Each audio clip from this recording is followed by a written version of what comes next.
All right, let's begin. I'm Greg Urban, President and CEO for the Edmonds Chamber of Commerce. Also on the call is Alicia Moreno, who's in charge of our large community events and sponsorships. So if you've got a need or a desire to kind of get out in the community through volunteering or through sponsorship, reach out to Alicia and she can help kind of share all the opportunities and ways that you can support our mission. Thank you for joining us for this Edmonds Chamber Community Update. We're fortunate to have Susan McLaughlin with the City of Edmonds presenting today. I'll be introducing her shortly.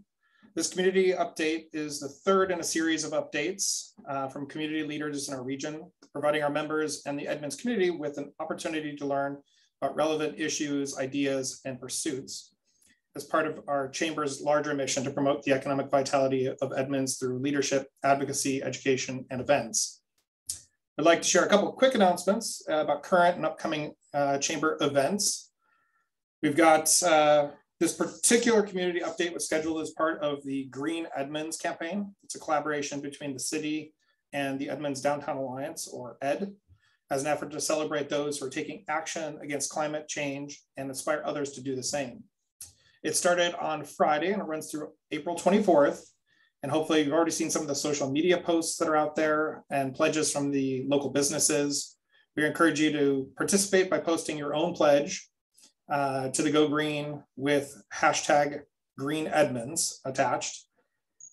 And then participate in one of the city's park cleanups on Earth Day, as well as the Chamber Foundation's special event at the Edmonds Waterfront Center. Those cleanups are on April 23rd. There's plenty of networking opportunities coming up, such as our first and third Wednesday breakfast on the Edmonds Yacht Club. We've got a happy hour this month with the Fire and Feast over on Main Street. And we've got ribbon cutting coming up for the Edmonds Waterfront Center in early May. And one of our first in-person chamber luncheons since pandemic at Las Brisas on May 19th. So take a look. Any and all of our events are available at the homepage of the edmondschamber.com under upcoming events. So take a look there. Plenty of information on what's happening, how to register, and get on the list. And in case you haven't heard, planning is underway for the Edmonds 4th of July, which has been produced by the Chamber since 1907, minus a year in World War II and 2020, the only 2 years that the Chamber's missed on putting together that celebration. As part of that, we'll have our Beat Bracket 1K, the Baby Bracket 1K and our Beat Bracket 5K. Registrations are open for those. And due to the ongoing supply chain issues, in order to guarantee a race shirt for yourself, you need to register by May 9th. Otherwise, if you just want to run without a guarantee of the shirt, we've got registrations open through June 27th. And those are found at edmonds4th.com or through the Chamber website. In addition, we're bringing back the Children's Parade, which we didn't do last year, and of course, our beloved main parade. And plenty of opportunities, again, for volunteering at this event, participating with a group, a business in the parade. So just reach out to the office or visit our website for those opportunities. And lastly, we'd love your help in spreading the word that the Chamber is contracted with Washington State Labor and Industries to assist in outreach to local businesses to make sure that everybody's staying compliant and avoiding those fines that can come through unsafe practices or just lack of understanding of what's required as a business. And we have a special page within our website that has more information, but if you're curious to learn more, we reach out to the office and we'll be happy to walk you through some of those resources and things that we can assist with. Now it's time to introduce our guest for today's community update, here to inform us on the city's plans and initiatives towards climate action.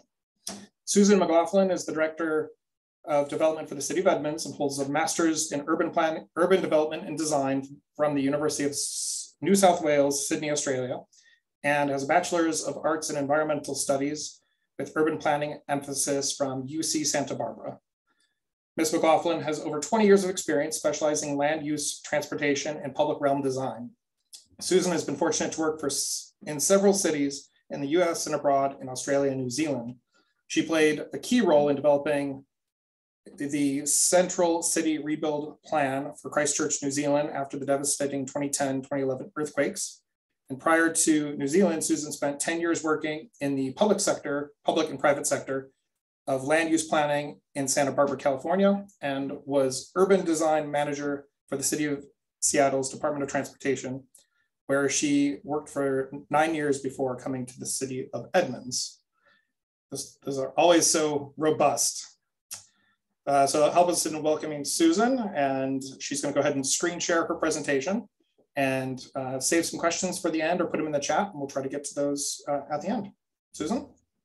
Thank you, and thanks so much. It's so good to be here, and I like how we have a smaller group so we can actually delve into conversation. So it looks like just the right number. I'm going to screen share in just a second, but I just want to say that this climate action is one of the reasons what attracted me to this position here at the City of Edmonds, and our opportunity to update our climate action plan that was started in 2010. So let me go ahead and screen share, just get that up and going.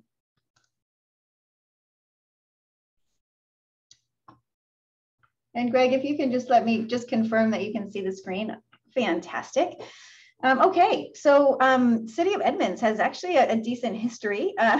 Sorry, now I'm just gonna fumble trying to find my, okay.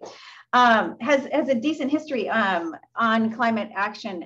And I think this is probably unfair to say, just because I think Edmonds has an environmental identity that obviously dates back well beyond when we actually started developing climate action plans, when it became more of a global crisis, as we recognize the effects of climate change posing significant threats on community health, well-being, resulting in extreme heat events, which we've all experienced, worsening air quality, particularly from the wildfires, and as well as emissions, changing in precipitation levels, increased transmission of infectious disease, so on and so forth, right? So the 2000s has really called us into action. That doesn't say that previous decades hadn't already. It just says that the crisis is even more, has more damage on our day-to-day activities than in previous decades. So the mayor, city council, and city staff, we really started getting involved in climate issues as it relates to policy and action around 2006, resulting in our first climate action plan, as you can see there, in February 2010. We had ambitious carbon emission reduction goals, and we began to track how we were doing with certain strategies. And I can talk about those in just a moment. We also were one of the first cities in Washington state to incorporate a sustainability element within our comprehensive plan. And that actually is still unique in cities across our state. This included goals and policies around climate protection. There was also a resolution that City Council passed in number 1389, not in 1389, just for the record, because that would be a long, long history, which I cannot accredit Edmonds to. So anyway, with renewable energy goals, and then calling for the update to this 2010 climate action plan. That was exciting. So that's the work we're embarking on now, and that's some of what we're going to talk about today. This includes a greenhouse gas inventory, policy analysis, and tools for measuring how that greenhouse gas emission is changing over time. So I'm happy to say that we do have a robust tool now developed, and we can track our progress over time. But ultimately, that resolution number 1453 really set an ambitious target of 1.5, limiting the warming to 1.5 degrees Celsius above pre-industrial levels. Now this methodology for, instead of measuring reduction of carbon emission, but by using warming, is something that's a global trend, right? That we're seeing that the climate accord also has a 2-degree warming limit. And so we decided to set ours a little bit more ambitious than that. Okay, so as part of the climate action plan that we're in the midst of developing now, we've done really robust policy review of everything that relates to climate action that's in our plans and policy documents. And we really found that over 300 existing measures pertain to climate action. So we took all that information, we really synthesized, we focused on 10 specific strategies that we believed were going to move the needle the most in our quest to reduce that warming to 1.5 degrees Celsius. So we selected 10 strategies to focus and track, and we built a tool for estimating those results.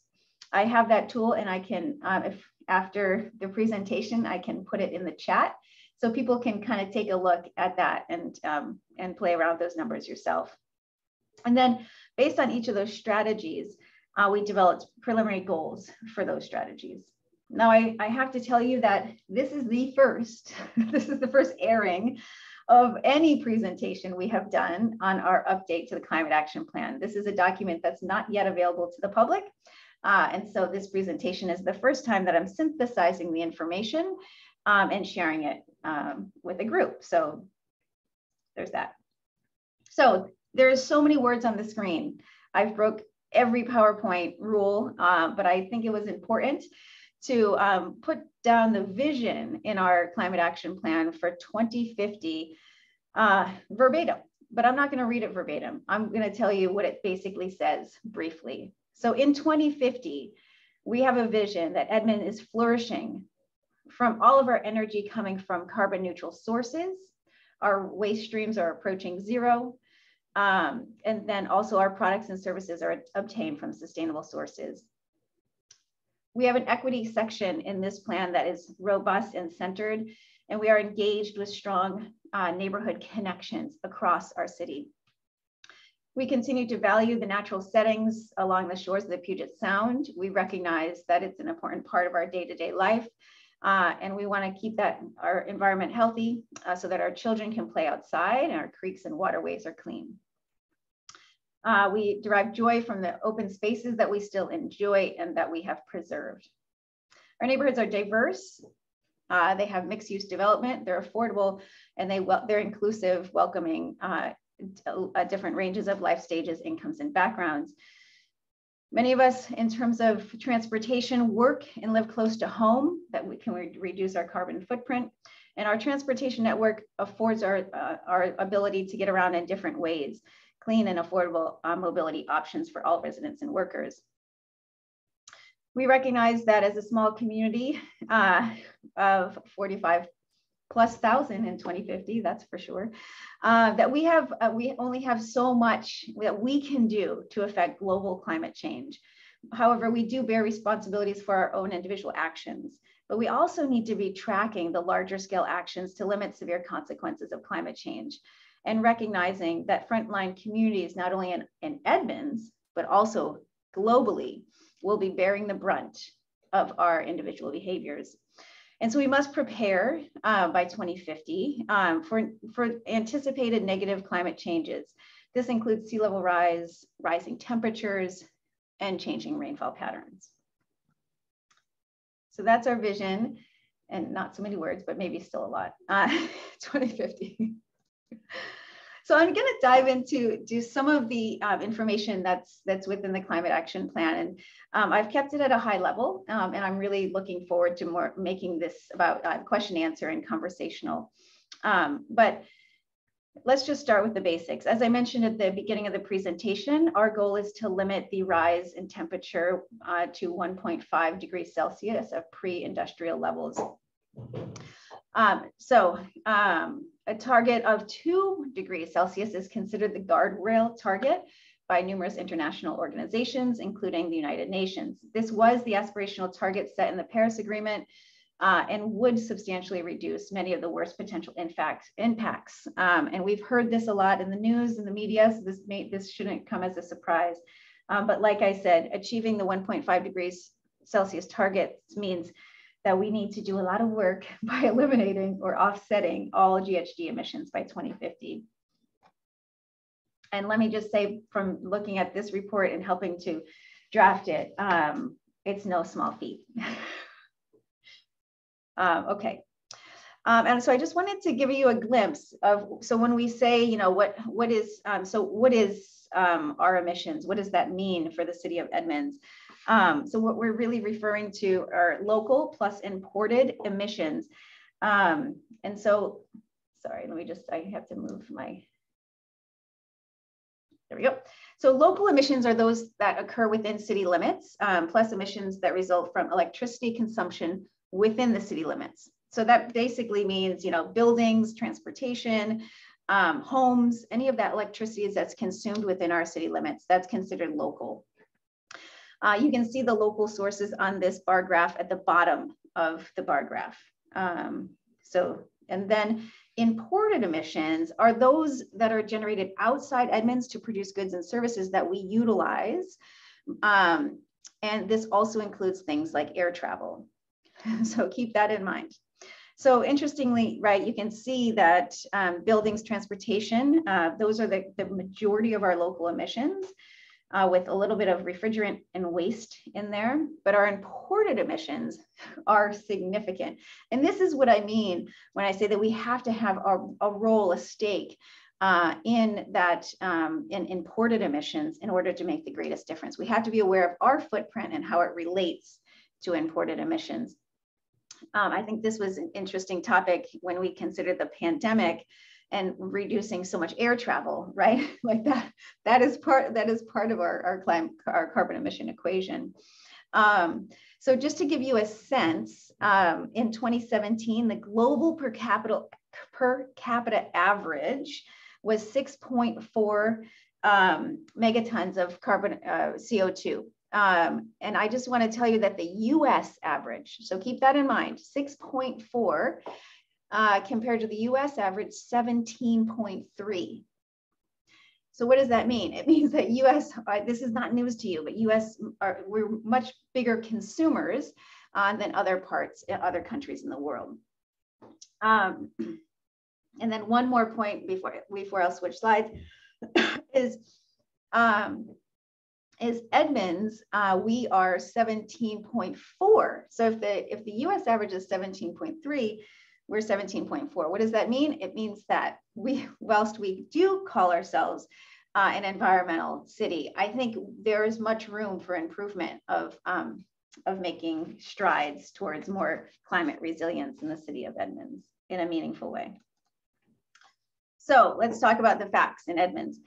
So local emissions, this is what I had mentioned earlier.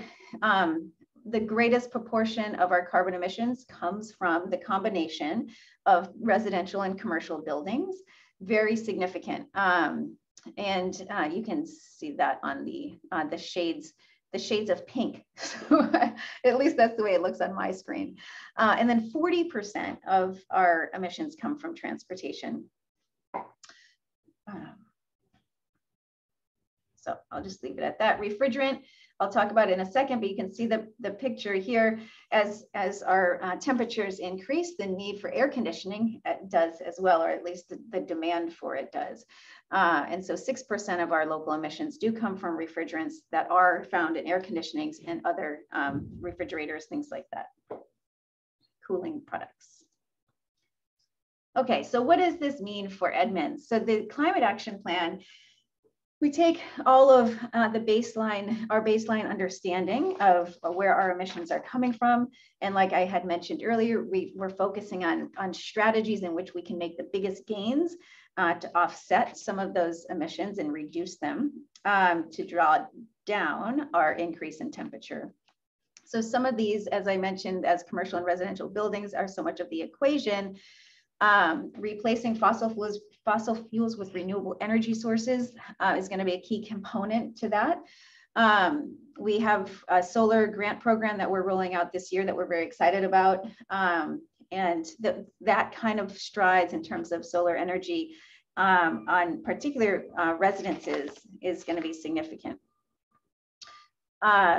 Improving the efficiency of existing buildings and infrastructure, again, that can be through upgrading your fixtures and making sure that you have the most efficient, whether it's refrigerators, Energy Star appliances. making sure your windows are energy safe as well.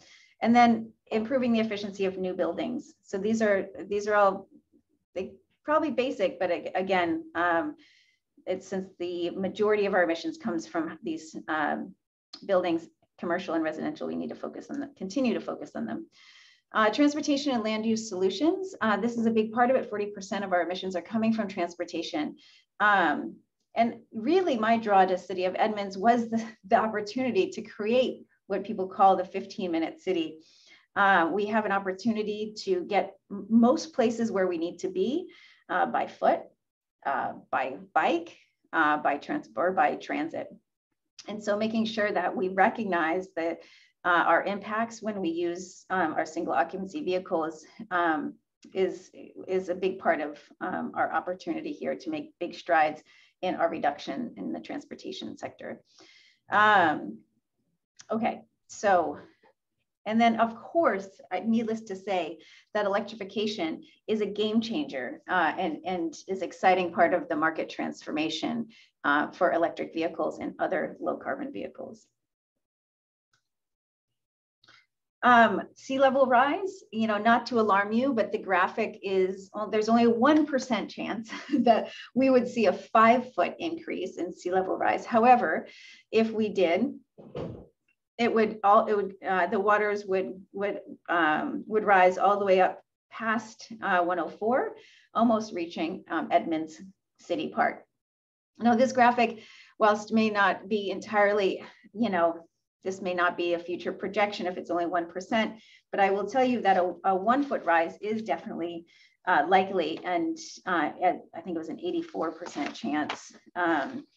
So we're looking at opportunities to prepare for climate change and sea level rise, adaptation for our land use, our land uses.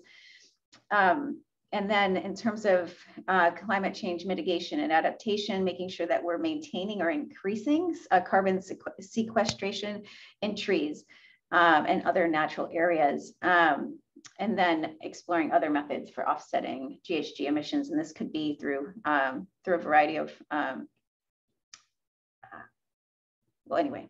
funding mechanisms. Okay. In brief, the next steps, the draft, again, I literally have it in front of me. I've been working through it for weeks, if not months, since I've started my new position here. So it's not quite ready for prime time, but I will tell you that the information will be circulated, the draft will be circulated, ideally in April. And information will be maintained at the city's website. I will post the tracking tool, as I mentioned, in the chat. We always welcome comments because it helps to shape this plan, and we have done a robust community outreach prior to this draft being in circulation. I did not talk about that today. And so I will leave it at that, just to give you a little primer on what is in the plan. I would love to answer questions because I think that there's enough people here that we could have a conversation. So I have one more thing. Sorry, yeah. Greg. What I wanted to say, what I found so fascinating is, sorry, give me a second. Oh, doesn't like that. In terms of socioeconomic, like I said, the foundation of this plan does look at equity, and we'll continue to look at equity. And as I described as frontline communities, we can learn a lot from frontline communities. These are the people that live with fewer resourcing. They often live in intergenerational families, and they often are the ones who take public transportation. They are also, we have proven in this study that they only use a fraction of, let me just see. Households with larger annual incomes typically consume more and therefore generate more imported GHG emission than households with smaller incomes. So perhaps that's obvious, but I think we need to recognize in our communities, right, the impacts sometimes that comes with an affluent population. We have to recognize our impacts in thinking about those imported GHG emissions. Okay. Great. Thank you, Susan. If anybody's got questions, please use the raise your hand function. We'll recognize you and ask away.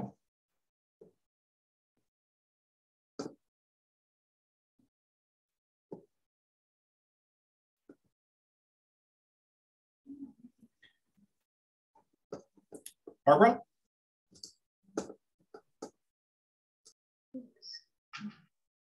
I'm interested in knowing about the 10 trees that I just observed were cut down on Dayton Street near Edmonds Landing. They seem to be mature trees, and I'm wondering if they were diseased or if there's some plan to replace them, because as you acknowledge, trees are important for carbon sequestering, and we need to plant more of them.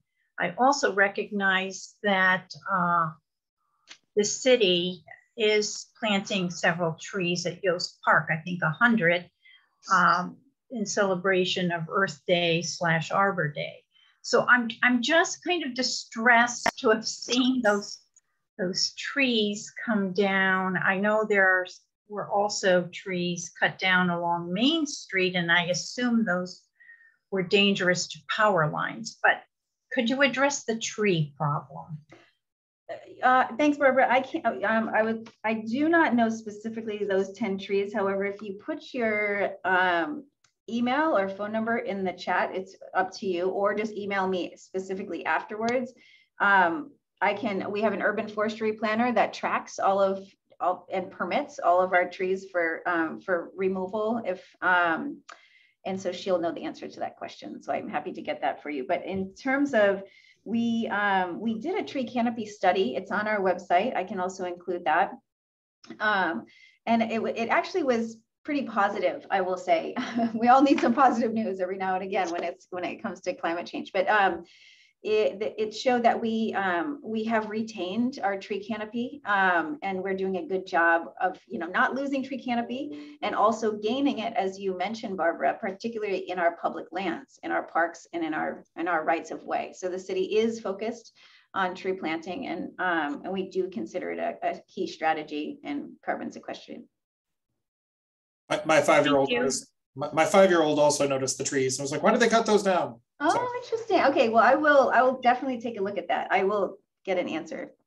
Sandra? Yes, I did send an email this morning to the Parks Department, but I haven't heard yet.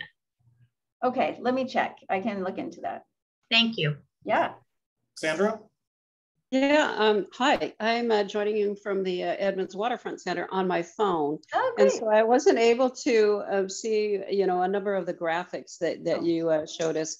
And so I just wanted to make sure that I can find them. And that is, you mentioned, the climate change plan from 2010 has been updated, and it's on the city website. But is the updated version on the city website? So we are not quite ready to release the climate action plan update yet. We are so close, and like I said, this is near and dear to me. I want to get it spot on. I want to make sure that we're being as ambitious as we need to be to meet that 1.5 degrees Celsius goal. But the presentation that I'm doing will be available, Greg. Yes, I can send that out. So it does pull some of the graphics and some of the data. But I don't get a lot into the strategies because I want to make sure that those are ready to go live. So okay, yeah, no, that would be very helpful for me. And then is the 2050 vision for Edmonds, is that kind of a separate plan, or is it part of the climate change? Thanks for that question. That's the vision for the climate action plan. And it's interesting as is A, I do love it, but B, I think that it reinforces how multifaceted to plan for climate action is. It's about land use, it's about transportation, it's about development, it's about design, it's about human behavior, it's about the economy, and it's about equity. So it could be a comprehensive plan vision if it wanted to, right? Okay. Well, that's good. Though you've answered my questions, but I wanted to kind of comment on the previous caller's question about the trees. And this, I am not, I don't have an answer to it, but I did read something in My Edmonds News about, the area being too crowded to be able to wheel people in wheelchairs into the facility that's right there. So it has something to do with, being located, the trees being located too close together to be able to, help people with special needs. So, but that was, that was what was in the news. Well, I would love to comment on that. I want to talk a little bit about our shift in transportation strategies. As I mentioned, transportation is a key part of this. And it's something that we all do every day. And we make intentional choices as to how we move around. Now, I will say that, and collectively that has impacts. We as a city need to think about our rights of way and how we move people. And how we move people still needs to provide for adequate walking. And interestingly enough, landscape and trees, they show there's an absolute correlation between having robust landscape in a tree-lined street to actually encourage people to walk. Right. So we can't take one and not the other. If we want to make a walkable community, we need to allocate adequate space to have healthy and mature trees. And then we have to have space for people to walk. And we should not trade one for the other. And we need to reconsider, do we take some lane capacity sometimes in certain situations for travel to balance the needs of the right of way. Yeah. Okay. Well, thank you for your answers. Yeah. Oh, hi, Susan. I'm just curious about the transportation, the 40%. Does that take in part of the ferry, the trains, the buses? How much of, I'm considered a senior citizen almost these days. So over 60, and I can guarantee you the bike lanes everywhere is not a focus for senior citizens. I mean, honestly, so I'm just wondering if this is a big push for bike lanes everywhere, because there are bike lanes now, and I don't see people biking we have hills in Edmonds, unless everybody gets an electric bike. I sure hope they don't tear up Edmonds just to put in a bike lane everywhere. Thank you, Sue. Similar, we plan our transportation system for all ages and abilities, and also all modes. So whilst you may see bike facilities going in, you also see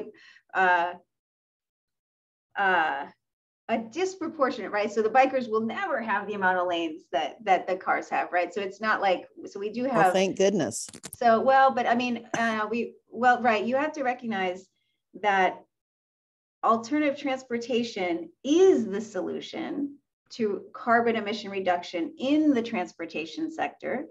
Biking is a part of the solution. So it's not ever going to be a one size fits all, right? You always have to customize, but the number one success in getting people out of their cars is by providing affordable and convenient transportation options. You're not going to get everyone out of the car all the time. And are you going to have a demographic of age group that participates in this? I'm just curious. No, I'm just saying more generally, right? A complete streets program, which is, if you've heard the notion of complete streets, it's exactly what I had said. We are providing for all ages and abilities in our transportation network. We're recognizing that all modes matter and need to have adequate facilities. If I choose to ride my bike, I'm not saying, Sue, that you need to ride your bike. But I have a bike too. I have a bike too. I get it out once in a while. Yeah, but I'm just saying, exactly. Is there going to be a test run to say how many bike lanes do you think we will need? How many bikers do you think we'll have on the road? Is there any kind of graphic that will show the projection for that? In the comprehensive plan update, there is a transportation element that will go through transportation analysis, trying to project the increase in volumes per mode. So basically looking out to 2050, how much increases do we think we're going to have in motor vehicle traffic and bike traffic and pedestrian volumes, etc. So that is an analysis that is done. I will tell you from, you know, nearly 10 years in a transportation department, that without a robust and complete network, you're not going to see a mode shift to bikes, for instance. Just similar to any road network, you need to have the connections made in order to attract the user. So a complete bike network will foster an increase in biking. It won't be the only answer to our carbon emission reduction need in the transportation sector. Not 100% of the people are going to jump on their bikes, but certainly it's part of the solution. And we have to consider it as amongst the other modes as well. Okay, thank you. You're welcome. Lou?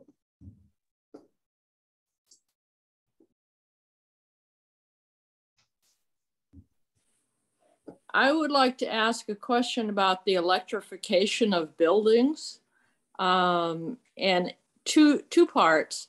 What is the current code as far as new buildings? Are they required to be all electric or not? And what is the plan for retrofitting existing buildings that use gas?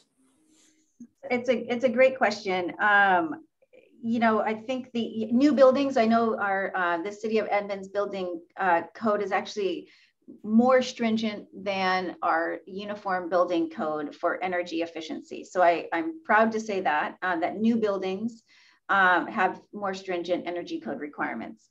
That being said, we have a lot of old building stock, and we don't have a huge amount of surge in new buildings and new development in Edmonds, right? So understanding that and understanding that residential buildings emit roughly twice the quantity of GHGs that commercial and industrial buildings in Edmonds emit.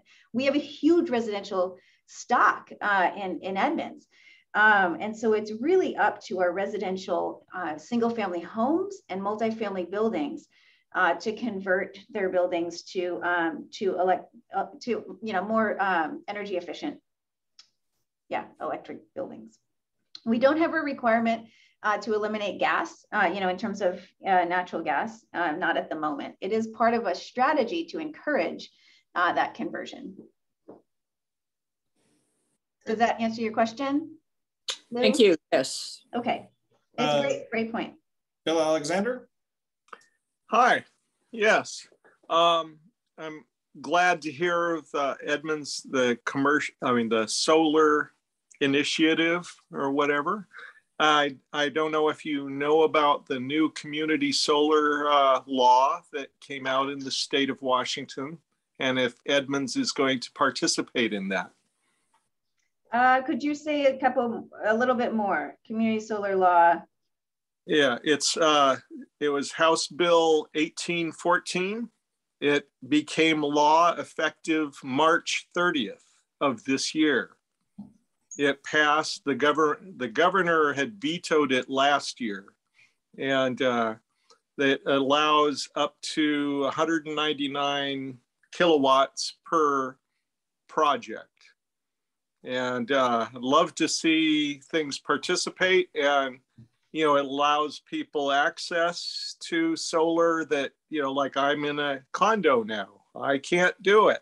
I used to be in Seattle and we electrified our house. And so what allows people to participate and maybe push it along, yes, to get more solar wherever we can. Well, and I will say, Edmonds, it's really interesting. A lot of the grant, like those state-led grant programs, really focus on affordable housing, which is fantastic, which makes a lot of sense given their energy burdens and their overall income. And we don't have a huge, again, Edmonds, we need to do a better job with providing affordable housing, to be honest. And so we would love to partner with those state agencies to provide grants to affordable housing. And so that's our first priority at the moment. But we have done some research in terms of what would it take, how many residential buildings would have to convert to solar to see the gains that we need in the residential sector. And so that's interesting data that we will hope to link to in this report. Because it is very evident that our single family housing stock will need to participate in a more intentional way if we want to get there as a community to reach our climate action goals. So is the solar initiative that Edmonds has, is that encouraging or an incentivization? Well, it's actually a grant. Of individual homeowners to solarize? So right now we have a grant program that we are in the process of framing the criteria and rolling out the program. It's not a ton of money, Bill. It's only $150,000. And so right now what we're looking at is really prioritizing, like I say, energy burdened homes that are so typically in the affordable housing stock. So that way we can actually we can partner with our state grant agency for solar and get those installations fully covered. And, so that's the goal at the moment. We're not done yet though, Bill. Like I think incentivizing solar installations on residential homes is in our future for sure. Well, just, however we can get more, power generated. Yeah. If I could just go one other place, how about transit, easy transit to the light rail? Yes. Is that anywhere in the plans? Because I saw a nice full page ad in the paper about how wonderful it is to get to the newest light rail. And last I checked on Google, it would take me 2.5 hours to get somewhere in North Seattle with 2 transfers or something. So I went, pretty sketchy. It was actually faster to go without the light rail. Yeah. To get there.